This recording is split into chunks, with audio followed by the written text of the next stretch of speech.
esta tercera ya instalación de la serie en el tabernáculo. Capítulo 30, hoy vamos a estar, capítulo 30, versículos, primero vamos a leer el versículo 17 al 21, en la página, 79, discúlpenme, la página 79, capítulo 30 de Éxodo, para los que se quedan acá.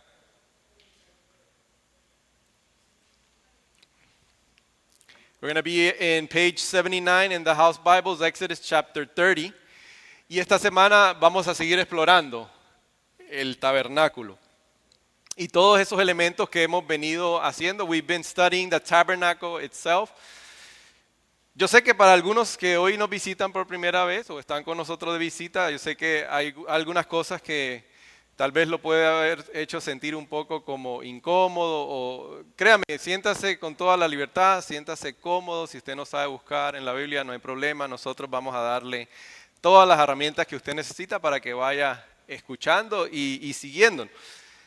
Si alguien necesita ayuda con la página, levante la mano y alguien le va a ayudar.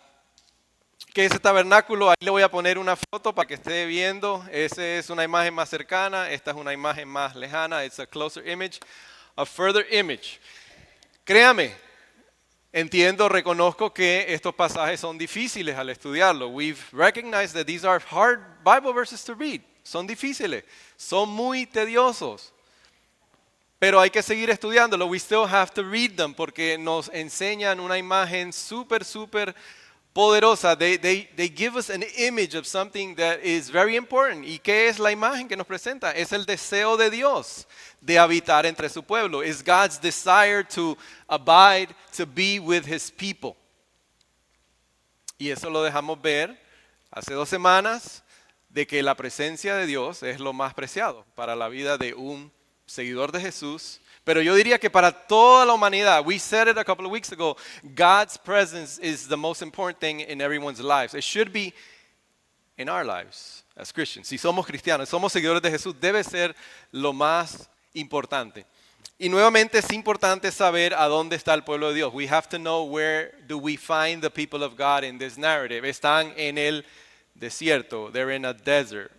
Eso es importante para ir entendiendo y ir captando el mensaje, el desierto literal, pero también nosotros hicimos esa conexión con los que estamos en Jesús. We made a connection for those who are in Jesus. What is the desert for us? Es el lugar que habían abandonado y un lugar aunque no era el más deseado donde estaban, pero sí les había transmitido cierta estabilidad. Pero ahora están entre ese lugar y el lugar de donde va a fluir la leche y la miel, la tierra prometida. Eso es importante saberlo. It's important for us to know that too. They're promised this land where honey and milk will flow, but they're not there yet. Y por eso establecimos entonces nuevamente que Dios, el tabernáculo es un símbolo importante de la presencia de Dios con su pueblo en medio de esos lugares, temporada del desierto. We established that the tabernacle reminds us because it's a symbol of God's presence with His people in those times, in those seasons, which is the desert. And that's why it's so precious. Por eso es que es tan preciado. Debe ser preciado para nosotros. That's why we should value it so much, His presence. Pero también la semana pasada vimos que el altar de los holocaustos les recordaba constantemente el costo, el precio de su rescate. So we saw last week that the altar, the bronze altar for the sacrifices, for the offerings, was a constant reminder of the price that was paid for their rescue. Pero cuando lo contextualizamos, when we contextualize it to our lives, para nuestras vidas, al contextualizarlo, ¿qué decimos nosotros? Que Dios ha hecho su habitar en Cristo. Porque ¿a dónde nos reunimos? ¿A dónde podemos encontrarnos con el Dios del universo si no en la persona de Jesús? Esa es la contextualización. Cristo ha hecho su tabernáculo. Christ has come to live among us. God has come to live among us through Jesus. Y por medio de Él es que tenemos acceso a la presencia de Dios.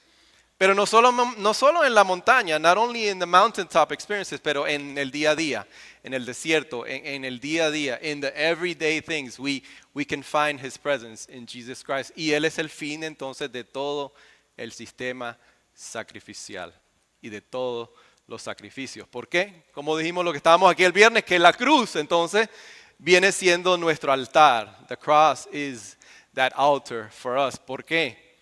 Porque al igual como hizo nuestro hermano Noriel la semana pasada, visualmente, al mirar al Cordero, a Lupita, ¿verdad? Lupita, confesar simbólicamente sus pecados, transferir esos pecados a Lupita, él se recordaba que Lupita o el Cordero, el animal, el novillo, la cabra, no tenía que haber muerto, tenía que haber sido el adorador. Y la cruz nos recuerda eso, cada vez que nos acordamos de la cruz, que el Cordero no tenía culpa, que Él fue inmolado.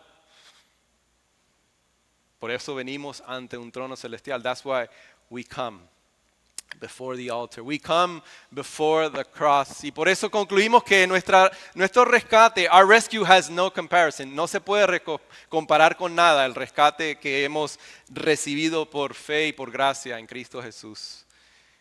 Y la semana pasada la discusión o el elemento en el que nos enfocamos fue ese primer mueble, se le puede llamar, que es el altar de bronce. It's the bronze altar. That's what we talked about last week. Dijimos que era una cosa impresionante. It was an enormous structure, 7 pies y medio de ancho, 7 pies y medio de largo, cuadro perfecto, a perfect square, 4 pies y medio de alto, y era como un peldaño que había que subir, era algo impresionante. Pero hoy vamos a enfocarnos en 2 elementos más, por eso tengo esto acá y después le voy a mostrar el otro en que nos vamos a enfocar. Pero bueno, yo sé que la pregunta puede surgir, ¿y qué tiene que ver estos elementos en mi vida? Like, what does that have to do with my life? These 2 elements, ¿verdad? Pero puede ser que usted hoy haya llegado en esta mañana y piense, como algunos en algún momento hemos dicho en nuestra vida, la vida es cruel. En inglés se le dice life stinks, right? Life stinks right now. La vida, no se puede decir en español que apesta, pero no, la vida es cruel. La vida es difícil. Pero usted sabe que Dios puede cambiar todas las cosas. God can change everything. Amén. Así hemos cantado en algunas semanas atrás. Dios lo ha cambiado todo. Me ha dado nueva identidad, me ha dado vida, me ha dado propósito. Ha cambiado mi lamento en vale. Dios lo puede cambiar todo. Él es el Dios de la transformación. He is the God of transformation. Él es el maestro de la transformación. He is in the business of transforming. Por lo tanto, Él puede tomar nuestra culpa, nuestro dolor, nuestra vergüenza, nuestras luchas, nuestras tristezas. He can take all that and turn it en testimonios de su fidelidad y de su amor. Amén. He can grab all that stuff and make it into a testimony of His faithfulness and love. Porque donde vemos dolor y derrota, al contrario, Dios ve un camino a su presencia. Where we see defeat and pain, He sees a way to His presence. So, derrota, frustración, si eso es lo que usted ve, Dios lo ve, al contrario, un camino hacia su presencia. Y al igual que los rituales del tabernáculo que hoy vamos a ver, donde la peste, the stench del sacrificio exterior en el atrio se transformaba interiormente en un incenso hacia Dios. Dios puede tomar incluso lo más difícil de nuestras vidas y moldearlos en algo hermoso. Pongámonos de pie. Let's stand up and let's read the Bible together. Vamos a estar en el versículo 17, después inmediatamente de orar. Amado Dios, gracias te damos, Padre, por habernos convocado, llamado en esta mañana a reunirnos, congregarnos para declarar tus grandezas, declarar la belleza de haber tenido esa experiencia transformadora al conocerte como Señor y Salvador. Oh Dios, yo te pido y te doy gracias por haber traído a todos mis hermanos en esta mañana. Y aquellos que no te conocen aún en esta mañana, oh Padre, revélate a tus vidas, revélate a sus vidas en esta mañana. Ayúdanos a recordar a través de este elemento tan antiguo y tan ajeno a nosotros, pero ese hermoso recordatorio, Señor, de que lo roto, lo quebrantado, lo sucio, lo apestoso, tú lo transformas en un olor fragante, en una ofrenda fragante, en un incenso, un aroma puro delante de tu presencia por ese único sacrificio que fue entregado por nosotros, que es Cristo Jesús. Te alabamos y te exaltamos, te pedimos todo esto en el nombre de Jesús. Amén. Amén. Y dice la palabra del Señor comenzando en el versículo 17. El Señor habló con Moisés y le dijo, haz un lavamanos de bronce, con un pedestal de bronce y colócalo entre la tienda de reunión y el altar. Échale agua, pues con ella deben lavarse Aarón y sus hijos las manos y los pies, siempre que entren en la tienda de reunión o cuando se acerquen al altar y presenten al Señor alguna ofrenda por fuego. Ojo, deberán lavarse con agua las manos y los pies para que no mueran. Esta será una ley perpetua para Aarón y sus descendientes por todas las generaciones. Ahora bajemos al altar de incienso. Dice, haz un altar de madera de acacia para quemar, en el versículo 1, incienso. Hazlo cuadrado de 45 centímetros de largo y por 45 centímetros de ancho y 90 centímetros de alto. Sus cuernos deben formar una pieza con el altar. Recubre de oro puro su parte superior, sus 4 costados y los cuernos. Y ponle una moldura de oro alrededor. Ponle también 2 anillos de oro y en cada uno de sus costados debajo de la moldura para que pasen por ellos las varas para transportarlo. Prepara las varas de madera de acacia y recúbrelas de oro. Pone el altar frente a la cortina que está ante el arca del pacto, es decir, ante el propiciatorio que está sobre el arca, que es donde me reuniré contigo. Cada mañana, cuando Aarón prepare las lámparas, quemará incienso aromático sobre el altar y también al caer la tarde cuando las encienda. Las generaciones futuras deberán quemar siempre incienso ante el Señor. No ofrezca sobre este altar ningún otro incienso, ni holocausto, ni ofrenda de grano, ni derrame sobre él libación alguna. Cada año Aarón hará expiación por el pecado a lo largo de todas las generaciones. Lo hará poniendo la sangre de la ofrenda de expiación sobre los cuernos del altar. Este altar estará completamente consagrado al Señor. Bajemos al versículo 34, let's go to verse 34, donde dice, el Señor le dijo a Moisés, toma una misma cantidad de resina, ámbar, gálbano e incienso puro y mezcla todo esto para hacer un incienso aromático, como lo hacen los fabricantes de perfume. Agrégale sal a la mezcla para que sea un incienso puro y sagrado. Muele parte de la mezcla hasta hacerla polvo y colócala en la tienda de reunión frente al arca del pacto donde yo me reuniré contigo. Este incienso será para ustedes algo muy sagrado. Escuchen el imperativo. Y no deberá hacerse ningún otro incienso con la misma fórmula, pues le pertenece al Señor. Ustedes deberán considerarlo como algo sagrado. Quien haga otro incienso para disfrutar de su fragancia, será eliminado del pueblo. Esto es palabra de Dios. Pueden sentarse. Muchos detalles, ¿verdad? Muy tedioso. Hoy no te vamos a pedir el favor, Noriel, no te preocupes. Te veo un poco preocupado.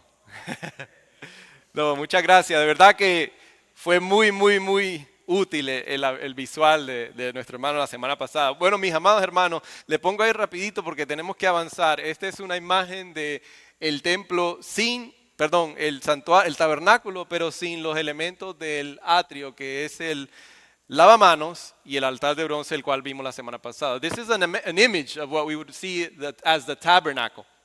Eso lo vamos a ir desarrollando un poco más adelante la semana que viene. Hoy nos vamos a enfocar en los elementos, el altar de incienso y el lavamanos. Pero déjeme ponerla ahí rapidito. Let me just give you a quick principle. Dios puede redimir lo que está sucio y roto y transformarlo en algo puro y agradable. God can redeem anything that is broken and dirty and transform that into something that is pure and pleasing to God. Amen. Amén. ¿Lo creemos? No lo creemos. Nosotros somos evidencia de eso. Pero ahora tenemos que descubrir, bueno, ¿cómo podemos llegar a esa conclusión? How can we arrive at that conclusion? I'm going to put on this shirt. Voy a ponerme esta camisa, espero que me quede, porque no es mía. Oh, ok. Eso es bueno de perder peso de vez en cuando, ¿verdad? No se asusten. Pero para poder descubrir este principio hay que regresar otra vez al altar del holocausto. We have to go back to the altar of sacrifices, of offerings. ¿Por qué? Porque el altar de las ofrendas, de los holocaustos, es un recordatorio constantemente del precio del pecado, del costo del pecado. Recordemos lo que hemos estado hablando. Remember what we've been talking about. Día tras día vendría la persona y traería animales para el sacrificio. Día tras día, año tras año. Animales que simbolizaban la confesión personal, the personal confession of sin, pero también un reconocimiento de culpa, a recognition of guilt, pero también una petición de sustitución, de expiación, como hablamos la semana pasada. Y ese altar tan grande, tan imponente, era un lugar donde había constantemente sacrificio y había sangre. La sangre que era recogida, como demostramos la semana pasada, por el sacerdote. Tenía que ponerla en los cuernos del altar. Pero pensemos por un momento, la sangre se derramaba alrededor del altar. The blood would just pour out, would just come down on the altar. Ahora, ¿a dónde está? No era losa, no era piso de mármol, era arena, era el desierto. Sangre seca se convertía en un barro duro, cenizas por la ofrenda que caían y todo se mezclaba. ¿Y qué era lo que sucedía? What would happen? It was something gross, era algo grotesco. O sea, la imagen, la gravedad del pecado, nadie la podía negar, nadie podía escapar esa realidad. La peste, que el hedor abrumador, the stench, horrible. ¿El olor a qué? A la carne en descomposición. Decomposed flesh of the animal. Y era en el desierto, por lo tanto, el calor, the heat. No es como nosotros cuando vamos al presidente o al Sedanos y vamos a la carnicería y eso tiene que estar desinfectado. That has to be disinfected every day. Pero la Biblia no dice en ningún lugar, no nos dice que alguien limpiaba el altar. Nadie desinfectaba el altar. Se formaba una capa día tras día. There was this thickness of blood every day. Era difícil, las moscas acumulándose, la sangre pegajosa. Y los sacerdotes no crean que andaban con estos zapatos tan bonitos como los que tengo yo, andaban descalzos o con sandalias. Es importante que captemos la imagen, ¿verdad? Para poder llegar entonces al lavamanos. No era algo lindo, un espectáculo como para contemplar, al contrario, era la realidad, recordándole una y otra vez al ser humano la gravedad de las consecuencias del pecado, que es corruptor, es destructivo, es ofensivo, que daña familias, que daña imágenes, que corrompe. Esa es la gravedad del pecado y es lo que comunica el altar, que el pecado no es trivial, que Dios no lo ignora, que no lo mete debajo de la alfombra. Sin is horrible. La decadencia física y espiritual. Un lugar que apestaba. Y así es el pecado y nadie lo podía negar. Cada persona que ofrecía un sacrificio era consciente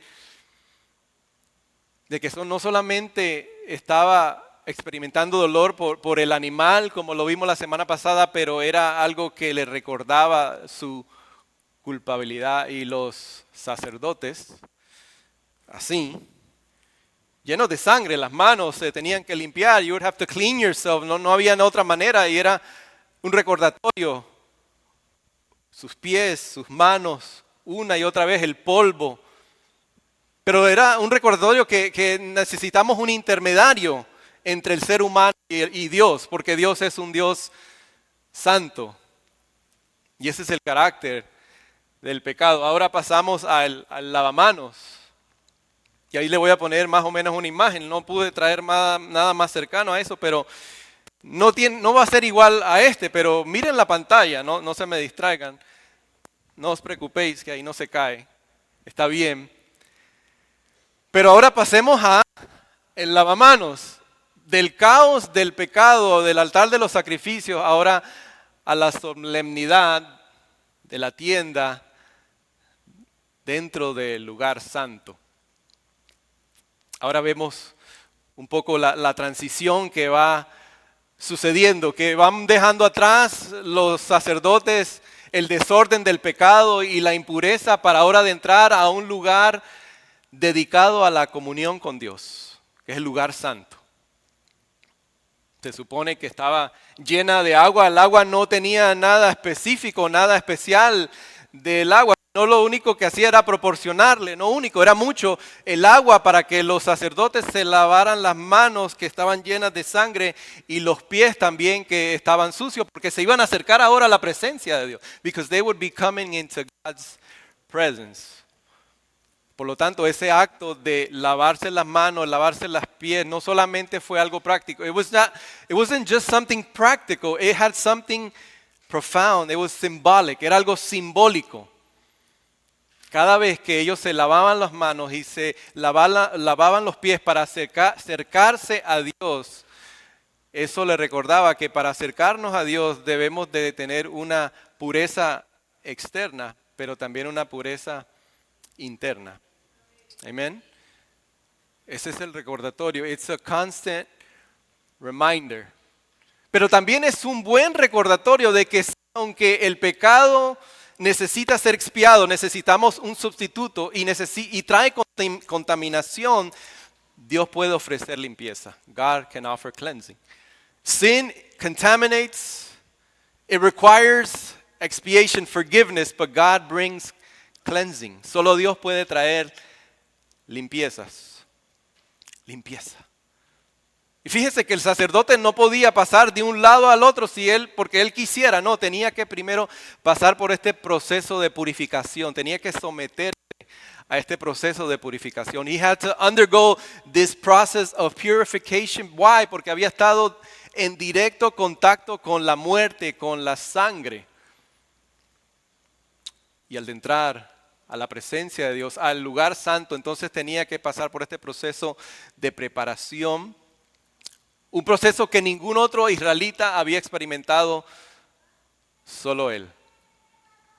Pero aquí viene la parte que quiero que podamos entender, que más allá de una limpieza externa, el lavamanos también conlleva un cambio de apariencia. It also transmits this change of appearance. Porque los sacerdotes ahora al pasar al lugar santo se cambiaban y se quitaban la camisa de lino fino manchada con el pecado, la sangre, y tenían que ponerse una vestidura especial porque iban a entrar a la presencia de Dios. Y este viaje nos recuerda que hay una transformación de lo que es sucio, apestoso, que es el pecado, corruptor, horrible. Pero para entrar a la presencia de Dios no se puede entrar así. You couldn't enter the same way. You had to undergo this purification rite. Pero no solamente era una purificación física, también era algo espiritual, una preparación y una pureza externa, pero también interna. ¿Por qué? Porque sin santidad nadie puede ver a Dios. Because without holiness, no one can see God. But it's not our holiness, no es nuestra santidad, no es nuestra pureza. Ahora vamos a entender la importancia de aquel Cordero que fue impecable, que es santo y justo y perfecto. Pero el lavamanos nos recuerda que es el deseo de Dios de limpiar a su pueblo. Dios no quiere dejar a su pueblo afuera del tabernáculo, no lo quiere dejar en el atrio, quiere purificar a su pueblo. Y entonces los sacerdotes, cuando se lavaban simbólicamente, dejaban atrás la mancha del pecado, pero se preparaban para una comunión más profunda con lo divino, que es el Dios del universo. Y he aquí entonces el altar de incienso. Otra vez. Oh, sorry. Tampoco. Esa está. Ahí está. Más o menos una idea para que sepamos. Ahora hay que transferirnos, we have to transfer al lugar santo. Ya estamos adentro del santuario. This is the holy place. ¿Y qué recuerda? Es un recordatorio de la transformación que solo puede hacer Dios cuando se aborda el pecado. ¿Por qué? Ya hemos pasado de la peste, de la muerte, de la composición de los animales, de las cenizas, del mugre. Hemos sido lavados, el sacerdote se lava manos y pies y ahora tiene que entrar con vestiduras reales. Y nos recuerda que lo que es horrible, es apestoso, parece muerte, Dios lo puede transformar en algo hermoso, en vida. Esa es la imagen que nos presenta. Y fíjense, esto es tan interesante que el altar de los holocaustos, lleno de sangre, un revoltillo de sacrificio crudo, pero ahora este altar más pequeño, colocado más cerca a la presencia de Dios. No en el lugar santísimo, pero un poco más cerca. Y cada día, cada mañana nos dice, como leímos el pasaje, cada mañana y cada tarde, los sacerdotes tenían que coger un carbón. They were supposed to get a live coal. Is it a coal? ¿Carbón? ¿Coal? Yeah, coal. Un carbón vivo de ese mismo altar de bronce. ¿Se acuerdan? ¿Quién proveía el fuego para el altar? Dios. De ese mismo altar, un carbón, o sea, las cenizas de ese sacrificio, de ese animal, de la expiación. Ahora con ese carbón llevarlo al altar de incienso. Y ese carbón sería el combustible para el incenso que sube delante de la presencia de Dios. Es increíble, hermoso. Un humo fragante que llenaba esa habitación, un aroma tan único y hermoso que, como dice el pasaje, nadie lo podía replicar. No se podía utilizar para ningún otro motivo, no importa si era un evento especial, nadie podía replicar esa fórmula para ese incienso. Por lo tanto, entonces el altar dorado simboliza una transformación dramática. Lo que la peste del pecado simbolizaba y cada adorador que se acercaba a la entrada del tabernáculo, porque recuerden que no podía ver más allá. No worshiper could see beyond the bronze altar. Es más, cuando el tabernáculo se movía y se llevaba, no era permitido que nadie viera lo que sucedía, se cubrían todos los elementos, había un misterio. Solo los sacerdotes podían saber o hacer lo que tiene que ver con el lavado externo. Ningún adorador podía ver.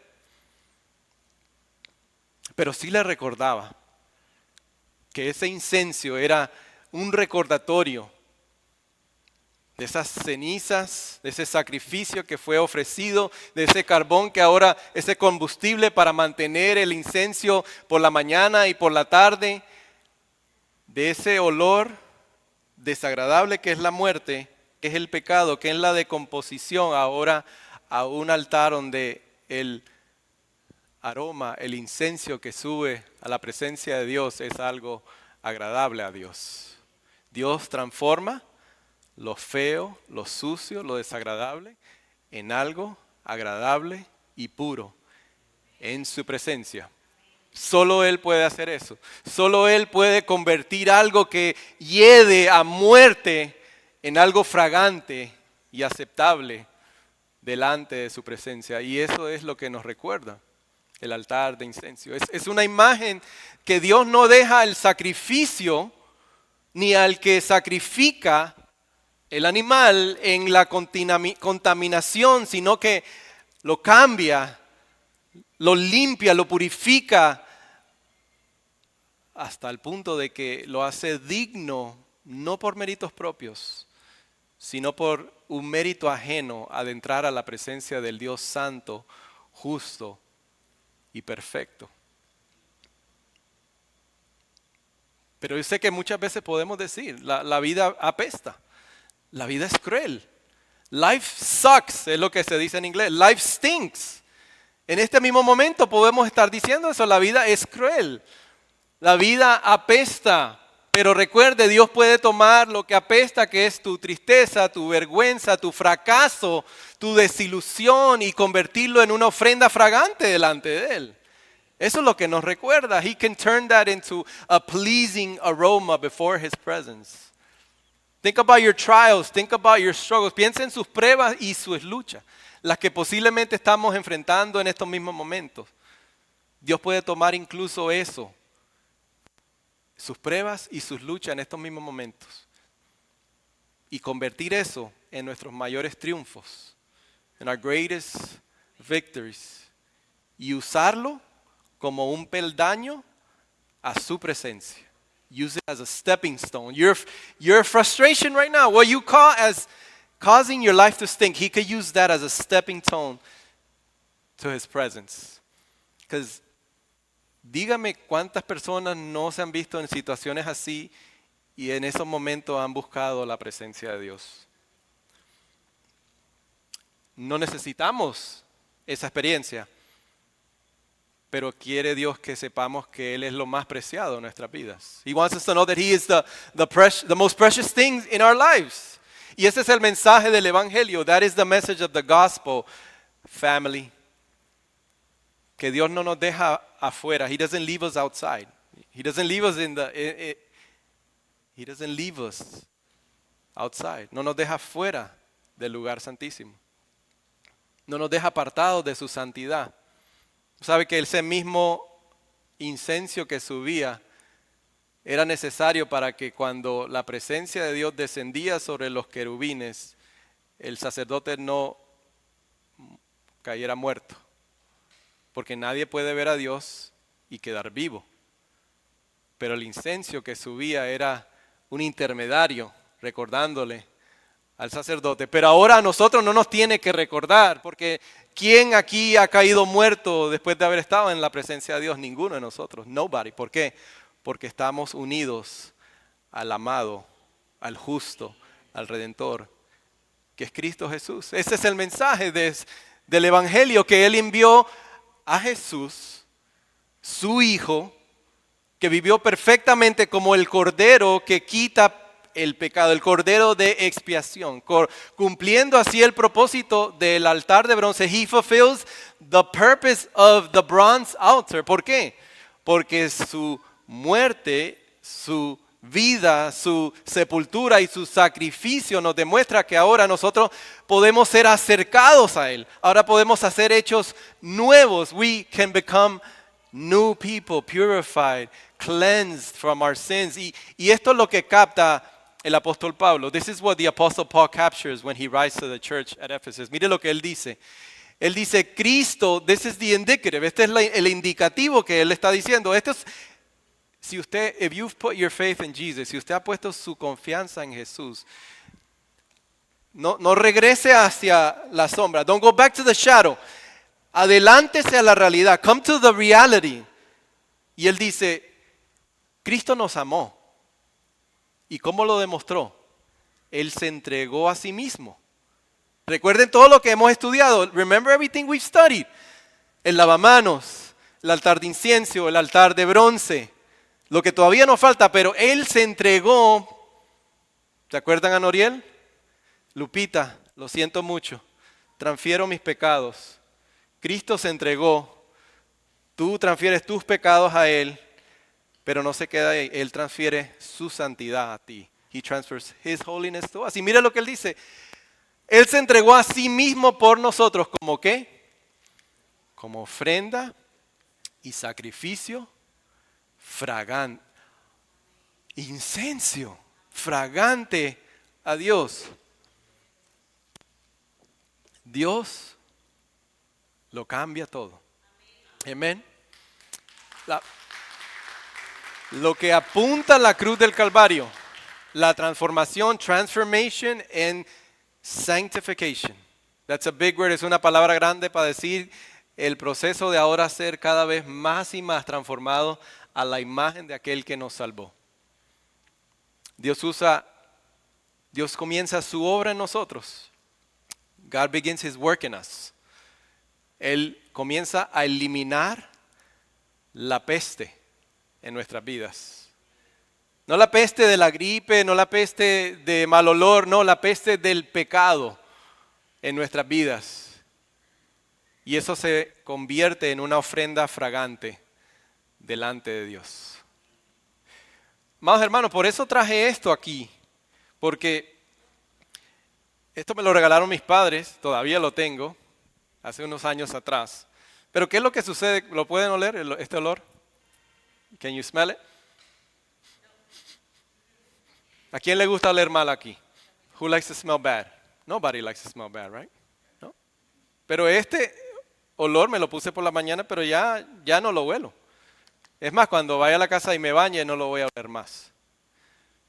Pero cuando Jesús dice que usted y yo somos un olor fragante delante de Dios por su sacrificio, porque Él se ofrece como un sacrificio, una ofrenda grata al Señor, ese nadie te lo puede quitar. No one can take away that smell. Nadie nos lo puede quitar, porque no es nuestro propio, es a través de su obra que Él nos hace una ofrenda fragante. Y ahora que Él lo que nos dice en ese mismo capítulo 5, Pablo da el indicativo, pero ahora dice, ahora pongámonos la vestimenta que ya no apesta. It says, be clothed with Christ now. Pónganse el nuevo ropaje que está siendo transformado a justicia y a la imagen de Jesús. Quitémonos el ropaje viejo que se está corrompiendo con los malos deseos pecaminosos. Si tú ya eres un aroma, eres un olor fragante delante de Dios, entonces ponte el ropaje nuevo. Put on the new clothes. La vestimenta que transmite un olor fragante y puro. Ya no tengo que vivir en la peste de la descomposición y del pecado. No es así. We don't have to be smelling anymore. Why do you want to keep? ¿Quién quiere oler feo todavía? We're no longer called to live stinky, smelly lives. Imagínese cómo luce si continuamente continúo recordando que si estoy en Cristo, if I'm in Christ, si estoy unido a Cristo, Él me ha revestido ahora con ropaje de realeza. Fíjense el sacerdote. Y ahora yo puedo administrar la gracia de Cristo. I can administer that grace. No tengo que ir al sacerdote y quedarme afuera esperando con misterio. No, ya yo puedo entrar plenamente. Usted también, si está en Cristo, puede entrar y pasar todos los elementos. El atrio, el altar, el lavador. No, ya ha sido purificado por la sangre de Cristo. Ahora usted puede entrar, el candelabro, el pan, todo podemos entrar a la presencia de Dios por la obra de Cristo Jesús. Y si soy una ofrenda fragante, a Dios, if I'm a pleasing offering to God, it's not because of me. No es por mi esfuerzo. Y si no es por mi esfuerzo, entonces yo no tengo que atraer la atención a mí, sino tengo que atraer la atención a Cristo. Amén. Es más, después Pablo diría a la iglesia en Corintios que nosotros transmitimos un aroma. We're the aroma of Christ. Esa es la misma idea. Por donde vamos, dice, wherever we go, we spread the aroma of Christ. Pero eso tenemos que decidirlo nosotros. Do I spread the aroma of Christ or do I spread the aroma of death? ¿Aumento el aroma de la muerte o promuevo el aroma de Cristo? Aquí Pablo lo dice, el aroma de la muerte es la peste del orgullo, la peste de la amargura, la peste de la calumnia, la peste de la ira, la peste del chisme. Él dice, no sigan oliendo a peste. Si ustedes ya son olor fragante, si ustedes son un aroma de Cristo, dejen ese aroma atrás, dejen ese olor atrás y vivan como ya Dios dice que en Cristo Jesús usted y yo somos, que somos un olor, una ofrenda fragante, un incienso que sube delante de la presencia de Dios, no por nosotros, no por nuestros méritos, sino por los méritos de Cristo. Amén. Me gustaría orar nuevamente como lo hicimos la semana pasada en esta mañana. Si algo Dios ha hablado en su corazón, if God has spoken to you something in this moment, si ha dicho, tal vez ha llegado aquí diciendo, no, la vida apesta, life sucks, life stinks, la vida es cruel. Quiero desafiarlo, I want to challenge you a creer que Dios de lo feo, de lo quebrantado, de lo desagradable, lo puede transformar en algo puro y agradable delante de su presencia. Si usted levanta su mano, I would like to pray. Me gustaría orar por usted en estos momentos. I would like to pray for you. Y ahí terminamos y el grupo de alabanza puede pasar arriba. Padre Santo, gracias por tu palabra, mi Dios. Gracias por este recordatorio nuevamente. Señor, en 40 minutos no es suficiente para elaborar todo lo que tenemos que ver, todos los detalles tan tediosos de estos elementos del tabernáculo, pero gracias porque podemos tener estos destellos, Señor, de que, Señor, es una imagen hermosa de esa transformación que sucede, pero solamente en tus manos, solamente como tú siendo el autor de esa purificación, de la peste, de la muerte, de la descomposición que es el pecado, esa imagen vívida de los animales, la sangre pegajosa, adherida al altar de bronce, la arena, la ceniza que caería día tras día, año tras año. Pero a la misma vez tú dabas un chispazo de esperanza al saber de que para llegar a tu presencia es necesario la pureza interna y externa, porque eres un Dios santo, eres un Dios perfecto. Y que tú nunca, no nos ibas a dejar en esa desesperación, pero que un día enviarías al único ser que es Dios para vivir la vida que nosotros no podemos vivir y morir como ese sacrificio de expiación, como esa ofrenda, ese holocausto que a todos anhelábamos, que todos necesitamos, Señor, para traer la transformación y resolver el problema más grande que tiene la humanidad, que es que no podemos entrar a tu presencia y seguir con vida a menos que hayamos entrado a través de Dios mismo, Cristo, el Redentor. Yo te pido por todos y cada uno de los hermanos en esta mañana que han reconocido, Señor, que todos hemos pecado contra ti. Hemos reconocido que no somos dignos de tu misericordia, de tu gracia, de tu perdón. Pero hoy, Señor, tu palabra nos recuerda que tú eres el maestro de la transformación y en eso queremos poner nuestra esperanza, descansar en esa verdad. Señor, que el dinero, la fama, el alcohol, las drogas, el placer, todo eso, Señor, eso puede traer cambio, modificación por un día, por dos, pero no una transformación que perdura para toda la eternidad. Solo tú la puedes traer. Queremos entregarte nuestras vidas, queremos entregarte a cada uno de estos hermanos que ha reconocido que hoy quieres recordar, Señor, que tú eres ese altar, que tú eres lo más preciado en sus vidas. Hoy queremos creerlo, pero de una manera vívida y concreta, de que queremos hacerte a ti lo más preciado, Señor, de nuestras vidas. Cada vez que nos acercamos más y más y más a tu presencia y consideramos la cruz del Calvario, Señor, el pecado permite que cada vez más se vuelva apestoso y huyamos de esa peste, Señor, que no nos permite vivir siendo ese aroma grato de Cristo. Te pedimos todas estas cosas en el nombre de Jesús.